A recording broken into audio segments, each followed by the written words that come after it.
Hey, what's going on? Oh, you don't want to see that. I'm just going to load up Twitch. We're going to make sure everything's working right. I think it is. Haven't streamed in a while, so we want to make sure everything's looking good. All right. Are we audio? We are. Perfect. Okay. We're not gonna have this be a long one, probably 30, 45 minutes. Hopefully not too much longer than that. I got a couple things I'm gonna say right off the gate. You don't want to see that either. What a goose I am. First things first, we are going to be doing our giveaway. Like I said, I haven't had a chance to make it because I went to Adepticon this last weekend, did some working, did some playing. All in all, it was a very good weekend. Got to see some people that I haven't seen in a long time, so that was really cool. Got to play some Old World, played some 40k. All in all, it's an enjoyable experience. It's in Chicago. If you're not familiar with Adepticon, which is only about an hour from my house. Well, let me rephrase. It's only about 60 miles from my house. It could take anywhere from 1 to 3 hours to get wherever you're going just because of traffic. That is just how Chicago is. My buddy Bailey, who runs Dankless, they do their Path to Redemption podcast and stuff. He and I went and we got an Airbnb, crashed together. Good time. Like I said, we got to play some games, do some stuff. All in all, very, very cool. We're going to do a quick shout out to Table War, right? I think that's the company. Yeah. They make really cool products, man. And the only reason I'm bringing it up, this is not like an official sponsorship or anything. They're not paying me for anything. I got to meet them over the weekend, and they're just really nice, really cool dudes. They make a really good looking product, and it works really well. I got to see their cases up close and personal. So again, it's one of those. Giving them a shout out. I'm gonna put a link in the chat for that. So feel free to check it out. I definitely recommend it. Like I said, the owner Todd, fantastic dude, and then the three guys he had working with him on his booth and stuff were awesome. Got to kind of help them go through some 40k stuff. I didn't get a chance to play with them, but they were playing games, and I was actually kind of helping them walk through some rules, and that was actually kind of a funny interaction because they don't know who I am. So they're getting ready to play their game, and they're like, "Oh, is this obscuring?" And I'm like, "Yes." "Oh, how does this rule interact?" And they're not really asking me, they're just kind of thinking out loud. And I just happened to be there, and I was like, and then I recite the rule to them or whatever. And we got through this interaction a few times. And one of them was just like, "How do you know all this stuff, man?" And I was like, "Well, I'm actually a 40k judge for Games Workshop. Like, I go to the events and stuff." And they were like, "Oh." So that's kind of like how we really got to know each other, was that interaction. So, again, fantastic dudes. Table War. I believe they're based out of Hawaii. Let's zoom it out. Oh, let's not. You can't even see it. All right. But all in all, dope people, really worth talking to, and definitely, if you're in the market for a case, check them out. Again, super good dudes. Now, the other thing I wanted to do before we get started is I wanted to talk on. Oh, let's turn you up just a little bit. Again, doing a giveaway. Like I said, I haven't had a chance to set that up yet. And that's mostly because, like I said, I've been really busy. A couple weeks ago, a pipe burst. I mentioned that. I had to clean the basement out. I had to take care of all that.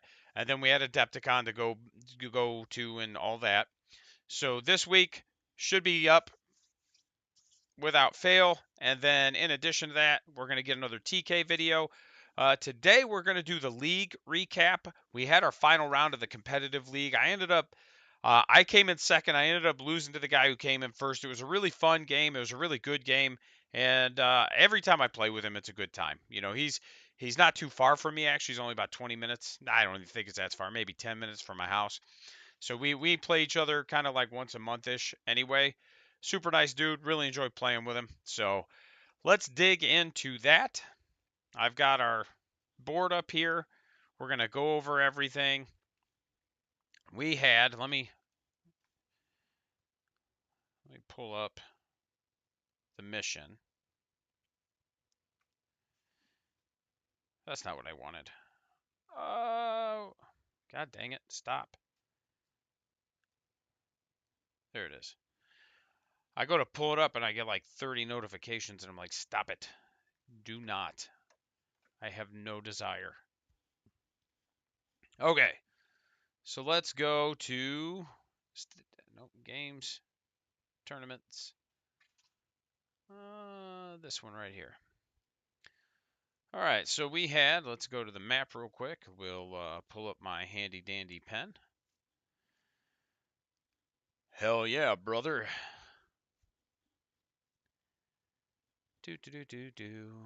Why are you? There we go. Let's get the pen off the screen so you guys don't have that cloud in your view. There we go. All right, so okay. We had Search and Destroy, which is the one where it's got the 9-inch bubble like this, and then it's table quarters. Oh my gosh, that's bad even for me, guys. Let's just, oh, I don't get the line. That's fine. Weep, weep.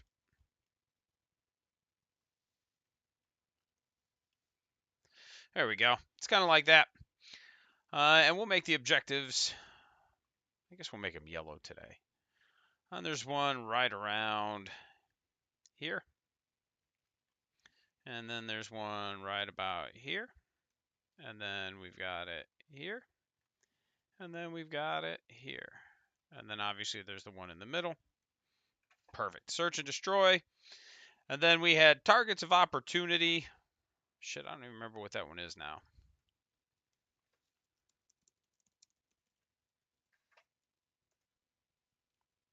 Okay. There we go.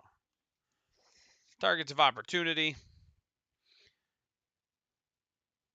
Okay, you get to carry an extra card. That's right. I don't know that we did that now that I'm thinking about it. I think we might have forgot to do that the whole game. And I don't know if that makes it better or worse for me if I get extra secondaries. Oh well. And that's on both of us. Like we both just forgot.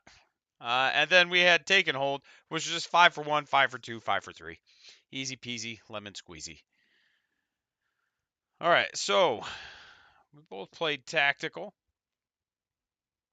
He did go first. Round 1. He drew no prisoners and investigate signals. He did get 2 signals, and really what we're looking at is, let's jump over to the black now. You know, he just had a, because his list, I don't have his list in front of me. And I was going to get you guys mine. Let me do that. Venom. And I will also make sure to add it as a comp.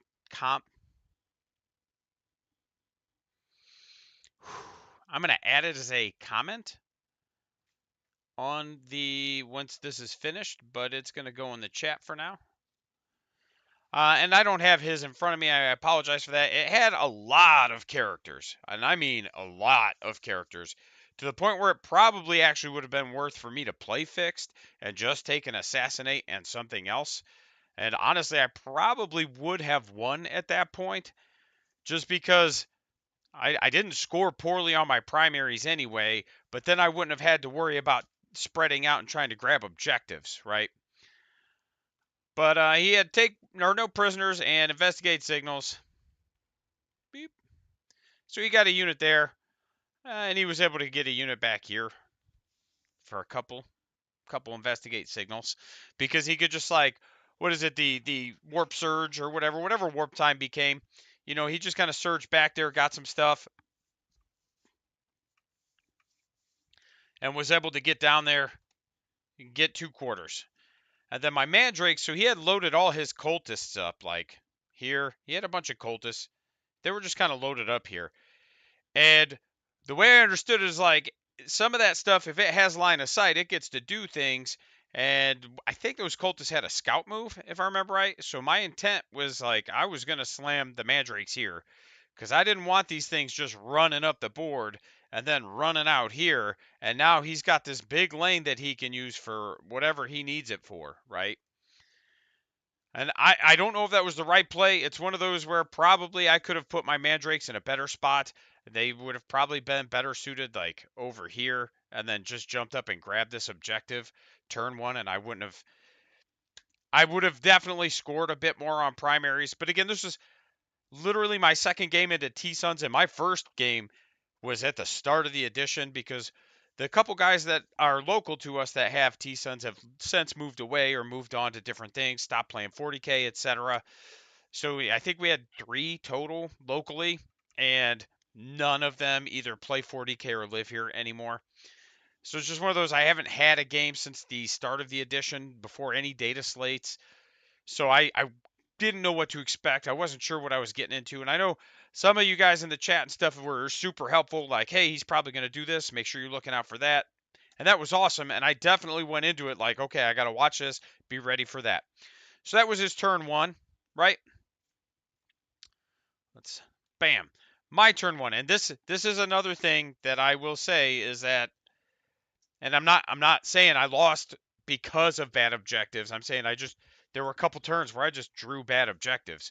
Yeah, we definitely forgot to carry the extra secondary card. I mean, he probably gets 40, like maybe, but I think I also get 40, but I don't know that it changes the primary game at all, and that's where I really lost. So, and all in all, I didn't do poorly in primaries, and neither did he. Like it was a good game. Let's see. So I drew behind enemy lines and area denial, and really part of the reason I had the mandrakes there also was because if I got something where I needed to be in his deployment zone, I could just advance them right up the board. You know, like let's say I get behind enemy lines and I get deployed teleport homers, I could just slingshot them into his deployment zone. Hopefully he can't overwatch them or doesn't based on where I position them, and then I get points. You know, that was part of it too. But I also drew area denial, which I'm not a fan of getting that turn one. As many of you know, I try to avoid the middle of the table as much as I can. I want no part of it because that's where our units just get picked up. What ended up happening, I think, I'm trying to remember the exact turn of events because I think he just kind of moved something kind of in this area. And what I ended up doing was disembarking witches that I had in a venom kind of right here, moving them up so we couldn't overwatch, and then moving the venom there, and then charging the witches in.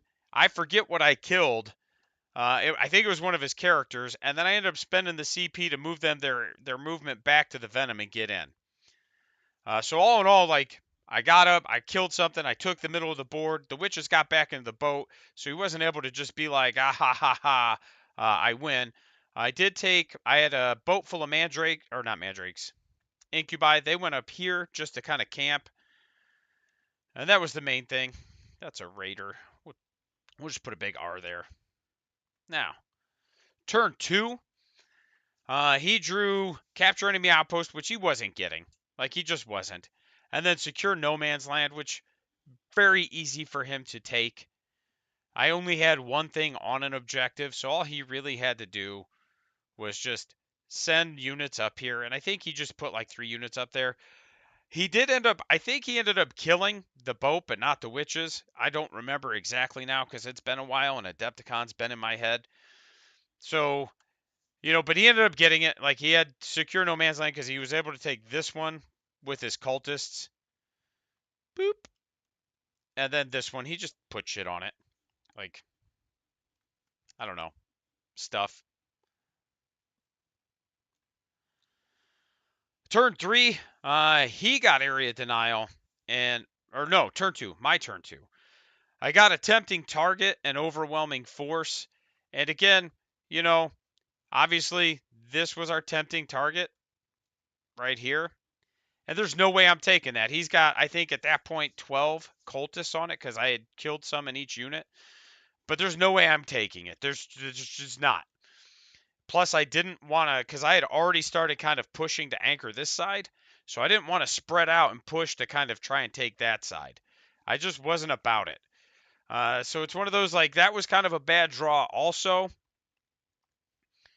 And then the other one I got was Overwhelming Force, and I absolutely took that, and that was the middle of the table. And arguably, I would have been better off just like leaving him in the middle of the table and then maybe trying to get out to the sides.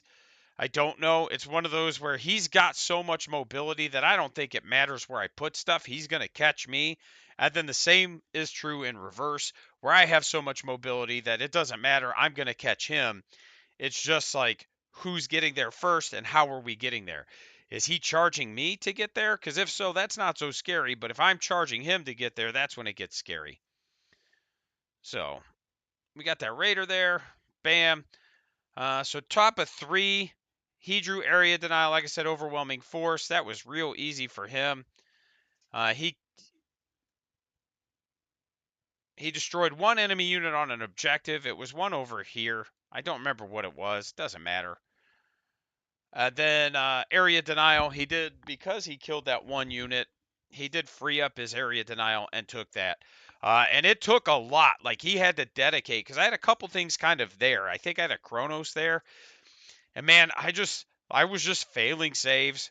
The Chronos arguably like maybe should have lived, and he just should have had a little area denial. But at the end of the day, it doesn't change the outcome of the game. But I do remember just like, hey, make a bunch of 3-ups, and I was like, nah, not happening, dude. That's not what we're here for. The flip side of that is anytime I charged him, the dice were just like, nah, you could pick that up too, G. Like it was at least a two-way street, you know. And then I drew Bring It Down. Right. Yeah. Bring It Down, and then I drew Secure No Man's Land. At that point, Magnus was out here, and you know, he had that objective. So if I kill Magnus, I get both. And wouldn't you know it, I killed Magnus. So Magnus was here. I had a unit of Scourges right here, and all I would do is just like flip them up, shoot him, or like because I could be wholly within this footprint and draw a line like that, shoot him. And then I had a unit of Scourges here, jump up, shoot him. So he was eating. I think that turn he ate 11 Dark Lances, if I remember right.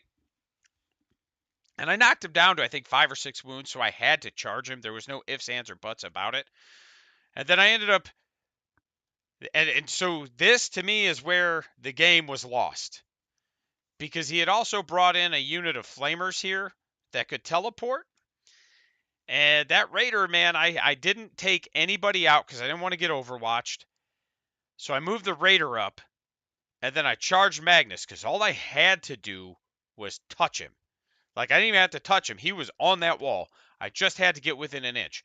Literally, I roll like 9 or 10 and lower, and I'm good. But my dice decided this is when they wanted to roll a Boxcar's charge. And arguably, I should have re-rolled it. Because what ended up happening was I ended up having to hop the wall because if you can base, you must. And having to hop that wall took me way out of position because our terrain was actually more like this. This little wall wasn't here. It took me way out of position because what I wanted was the ass end of my Raider here and the front end of my Raider here, just within an inch of Magnus like this. But because I rolled that 12, I ended up having to hop that wall. And like I said, it took me way out of position because now I'm up here and I can't get within 3 inches when I consolidate. I can't tie up that unit.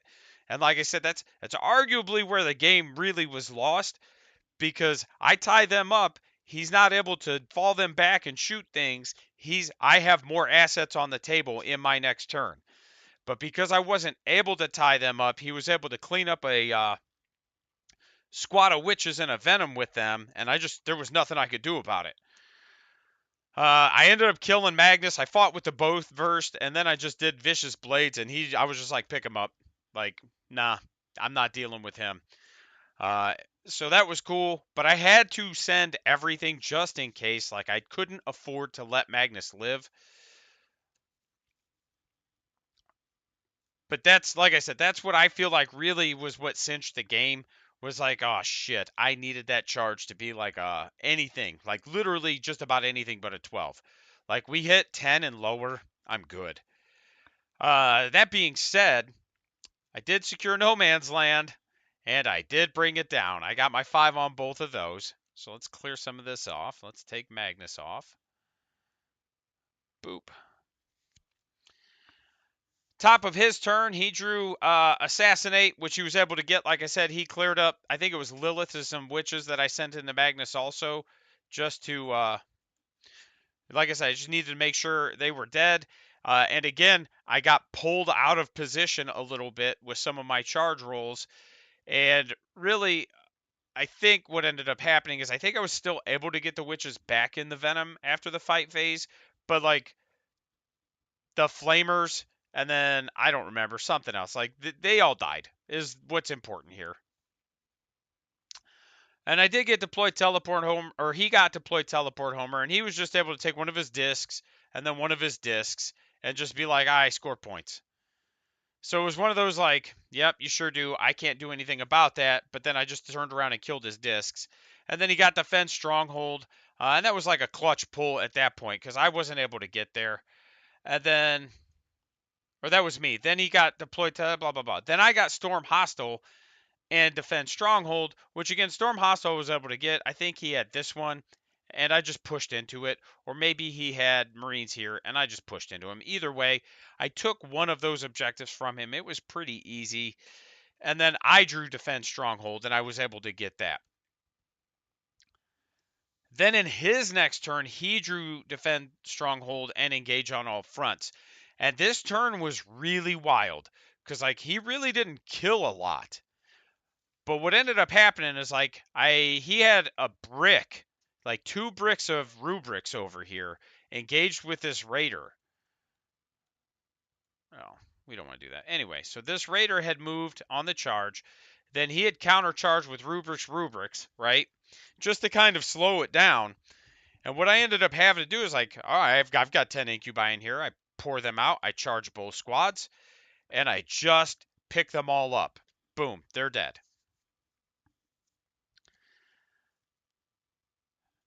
I had the other squad with Drazar here and another raider here to clean up some stuff he had in the middle.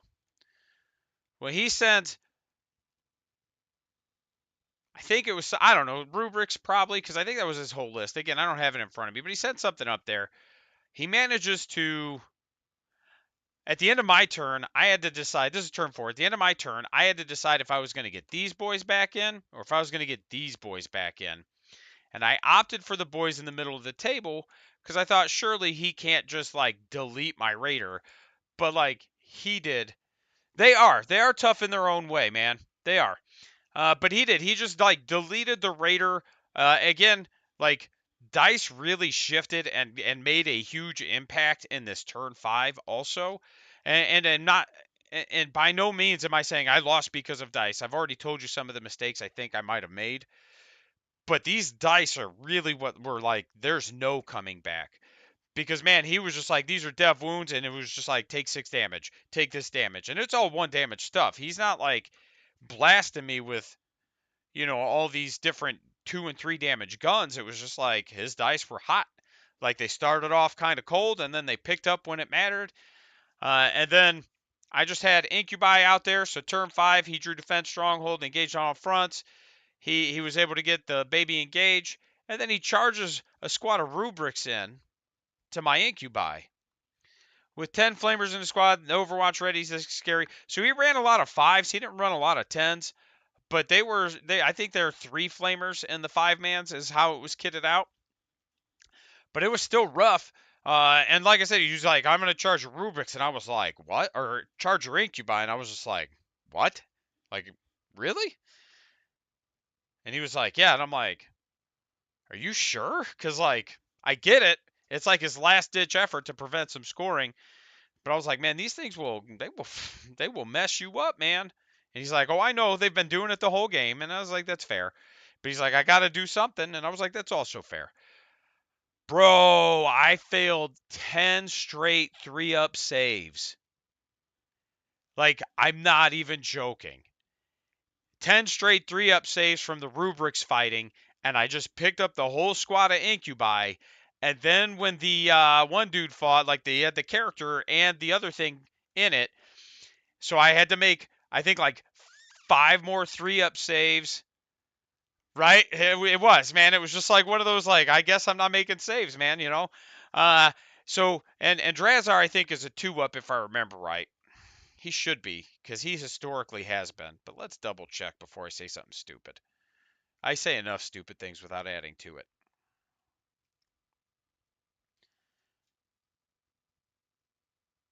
Yeah, 2-up, 4-up. That's what I was thinking.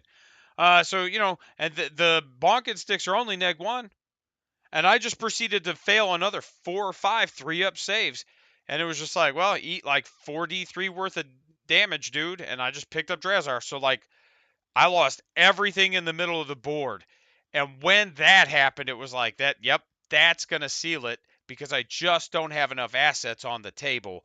And I was kind of sad, like picking up that much of your army when they have a 3-up save to one fight phase was just like, oh my God, that's rough. That's real rough. And then, so he got his defend and engage. I got engage. I couldn't get it. I had 3 units on the table, but there was literally no way for me to get it. Had I been playing Space Raid, I could have gotten it, but I also wouldn't have killed as much as quickly as I did. So it's kind of a weird trade-off when I was like, oh man, if I'd have played this other thing, I would have actually had this. And then extend battle lines, which I was able to get, and then investigate signals because I spent 1 CP to just cycle one of my objectives. And investigate signals, I think it was one of those where I could either score primaries or investigate signals because something failed battle shock also. I think my raider failed battle shock. It doesn't matter. But it was just like, sure, man. Like, yep. And at the end of the day, like I said, it was a good game. The final score was, I think 73-85. No, I couldn't have even been that much. Yeah, I bet it was actually 73-85. And like I said, there was a 10-point differential on primaries because I had 2 turns where I only scored 5 points. And it's just because, like, as we all know, like if you play Drukhari, that's the big area we struggle. You know, and then I dropped 2 points in secondaries on him because I literally had 3 turns where I could only score 1 secondary.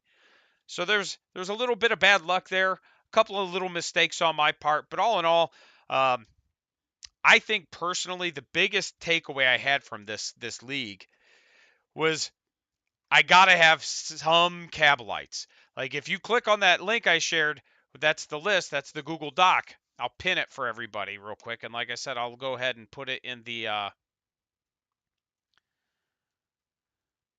put it in the comments when I finish the stream. I I wanted to see if I could do this without Cabalites. Like I wanted to see if we could play without them. And I'm not disappointed. I think there's some fine tuning I would do. Actually, let's just look at the list real quick before we end, because like I said, this is going to be a fast one. That's not the list. Let's pull it up. And I've gone through it with everybody before, so this isn't going to be a deep dive on my list. It's just going to be a quick overview. We've got the Archon, he's got 10 incubi. He's got Spiteful Raider, which is the one where if he kills a unit on an objective, you get an additional pain token. I've had good success with that. I definitely feel like that's worth taking. You're almost probably better off putting it on a shooting unit, just so you don't have to worry about getting overwatched and shit. But, oh well. Drazar, Lilith, a succubus with the Nightmare Shroud. She was awesome. As dumb as it sounds, she was fantastic. Because, like, if you've got Strength 4 Flamers, like a squad of Infernus Marines, man, like, maybe you Overwatch into a Venom, right? Because it's like, oh, man, like, I could spike and I could get, like 25 hits and then I could spike again and get like 10 wounds. Like I could do that, but like realistically, I'm probably not killing that Venom. But then also when I could move the Venom, disembark them, and then charge, what they really want to charge is the witches. And with the Nightmare Shroud, it was like, no. And then I could use her to tag something and then I could charge with other things a lot more freely, and it was very beneficial. You know, having somebody who could just advance across the table if I needed her to score points and not have to worry about her getting killed. All these things, like the Nightmare Shroud, I will never not take it while this detachment is what I'm playing. Obviously, I had 20 witches. And again, the big takeaway here is that with the witches, I think a better play would be to put them in Raiders instead of Venoms and keep them in 10s because they are more killy. If you want utility units, which is why I did it, I was like, oh, if I break this squad up, I've got 5 with a character that can go kill something, and then I've got 5 without a character that I can just kind of go slingshot somewhere and then just like go kill something. Um, if you need something like that, I think personally that the racks are a better choice. Or even like you could just start with mandrakes in the venoms if you wanted to. When you break it down, the mandrakes or the racks are more expensive, but I don't have to take like 2 venoms then, right? Or I don't have to take 90 points of witches. I could just take my 60 points of racks and I could just put them in the venom. I don't have to take more of anything if I don't want to. So if you're just looking for that cheap utility unit, I think the racks are probably a better play for that. Even if you just need something to just camp your backfield for screening. Um, if you I just think like with the witches, putting them in the raider would have been a better play for how I had my list set up, just because I would be able to just send witches into something, and even wounding a vehicle on 5s just drops so many dice. It's more efficient for your pain tokens, it's more efficient for your sustained hits, any strats you want to use. Overall, I just think it's a better play. But I wasn't disappointed. Like I said, what I started doing is running the Venoms in tandems. Like the character Venoms, they just stayed together, and then they would go tag team something if I needed to, and then if they needed to split, they could. That way, I could just make sure that the damage they did was good. I had a Chronos, 20 Incubi, 5 Mandrakes, and I only ever run 5 Mandrakes. I know everybody's like, oh, you need like 10 to 15, and like I'm not saying you're wrong. I'm just saying the what I use them for is not what probably a lot of people use them for, because I'm not using them for scoring as much as I am as a roadblock or speed bump to prevent those scout moves, because I just fucking hate getting alpha striked, man. Uh, it's one of the things about this game that just like will chap my caboose, man. It's just like, well, my whole army's that it's just built to just pregame move, then pregame move or whatever, like, and I'm just gonna try and kill as much as I can. All right, well, I'm just gonna slap 5 mandrakes across the middle of the table. You don't get the scout move end within 9, so I can at least deploy things in a way that protects them. And that's what I use them for. Ravager, I don't know, man. I don't hate it. I definitely think the disintegrator cannons are a better play than the dark lances. Like, I'm glad I had the dark lances because one of my matchups was Imperium Knights and then one of them was Magnus. But all in all, it's just like I have enough haywire and scourges that I probably didn't need the Ravager. I probably could have dropped that and brought something else. And then scourges, they were all dark lances this time. I'm probably going to go back to one with haywire and one with dark lance for a lot of reasons. One is because like people who know what haywire is makes their butthole pucker and they will just stay away from it. They're just like, nah, I don't want any part of that. And then 2 units of Talos, both with haywire. Obviously, like, gets a little poopy when I'm shooting into like T-fexes and stuff like that. But if I can get my incubi into them, they'll do the Lord's work. Like, it'll be all right. That being said, all in all, like out of the tweaks I would make, I would arguably drop one squad of witches. I don't know which one.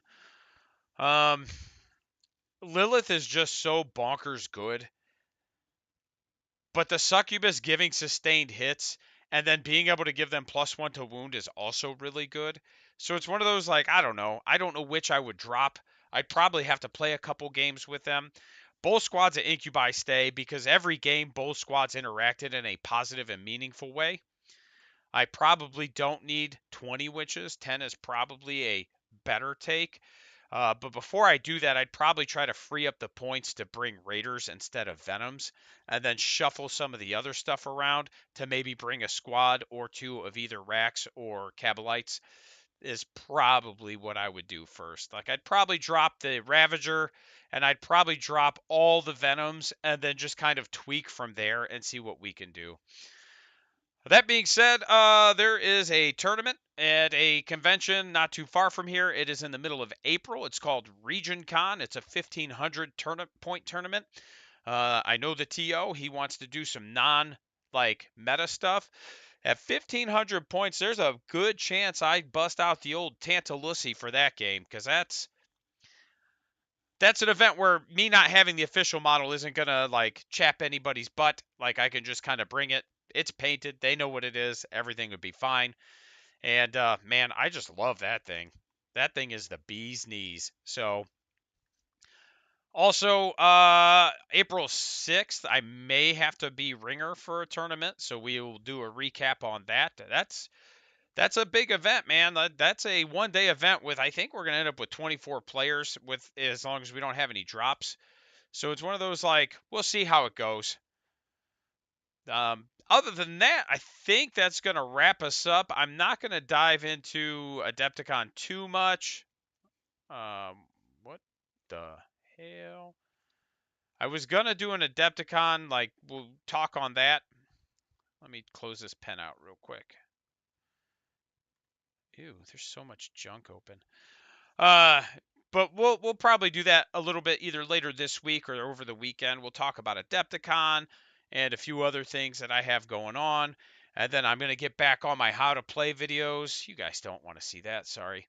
That's just my notes on videos and stuff, things that I need. Um, we'll talk about Adepticon. We'll talk about, like getting back on the how to play for Blood Bowl and Old World, and we're gonna start seeing some more Drukhari videos coming again. Like I said, it is going to slow down because I'm back in school. I finished my degree in December. I will have my English degree. I'll be starting a job teaching, but I'm still going to maintain the channel. So that's all coming together. Life is coming together. So thanks for watching. I appreciate all of you. I hope you have a great day. If you went to Adepticon and you watch this, hope I saw you. And man, you guys have a good one. We will see you either Thursday or it depends on what I've got going on Thursday. But I'll either see you Thursday or over the weekend. Thanks.